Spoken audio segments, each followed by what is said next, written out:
Hello, এই দেখো আমি কি মাখছি বলো তো। এটা হচ্ছে কয়েদ বেল। কয়েদ বেল মাখছি। কয়েদ বেলটা খাবো, তারপরে সুজা হসপিটালে গিয়ে ভর্তি হয়ে যাবো। তা এত লবণ চিনি দেওয়া রয়েছে, কাঁচা সর্ষের তেলটা দিচ্ছি, এটা কাঁচা লঙ্কা আর গোলমরিচটা আমাকে সিলে গুঁড়ো মানে বেটে দিতে বলেছিল, কিন্তু আমার সময়ের অভাব, আমি গুঁড়োই একটু মেরে দিচ্ছি। তো এটা গোলমরিচ গুঁড়ো, ওটা গোলমরিচ গুঁড়ো। আর এটা লবণ। আমি সিন্দুক লবণ দিয়ে, কিন্তু এই বিট লবণ দিয়ে, কিন্তু বিট লবণটা আমার নিয়ে আসা আছে, রেখেছি কোথায় ভুলে গেছি। তো এটা হচ্ছে এটা ভাজা লবণ, মানে এইরকমই লবণ, কিন্তু এটা ভেজে দেওয়া। এটা খেয়ে আজকে আমি ডাইরেক্ট হসপিটালে গিয়ে ভর্তি হয়ে যাব। তো এই দেখো, এখন এটাকে ম্যারিনেট করে রোদে রাখা হবে। তারপরে না একটু এটা এক খাবার কাঁচা লঙ্কা বললো, তারপরে শুকনো লঙ্কা এক খাবার পড়বে, তারপরে বিষাক্ত হয়ে যাবে ঝালে।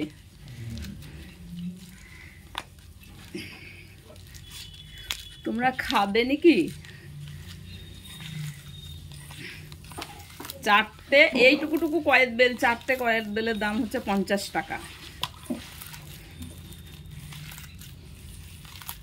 এটা খুব তাহলে চটকাতে হবে।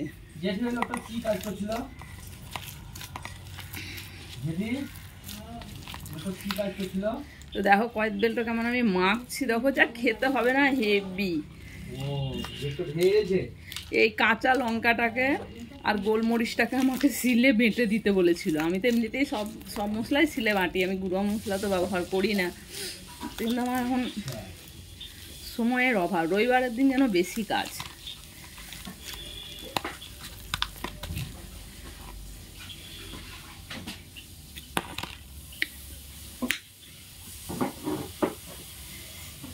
ঝালটা তো হয়নি, আরো লবণ লাগবে। এটা এমনি লবণ, কিন্তু এটা কড়াইয়ে ভাজা হয়েছে অনেক সময় ধরে, দিয়ে কালো হয়ে গেছে, কালো করা হয়েছে।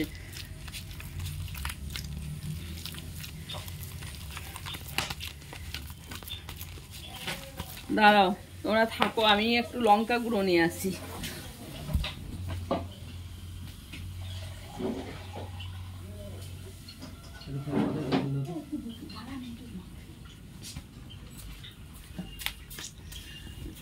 তো এবার এটা আমি দিচ্ছি গুঁড়ো লঙ্কা, একটু ঝাল না হলে ভালো লাগে না। এই দেখো 1 চামচ দিয়ে দিচ্ছি।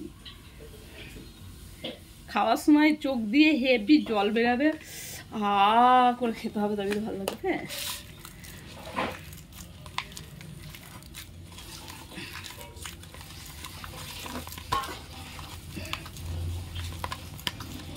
দারুণ সুন্দর করে হয়ে গেছে।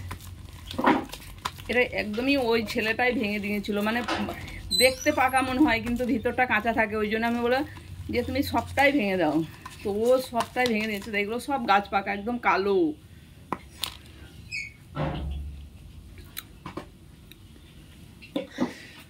হয়ে গেছে। এবার এটাকে রোদে দেব।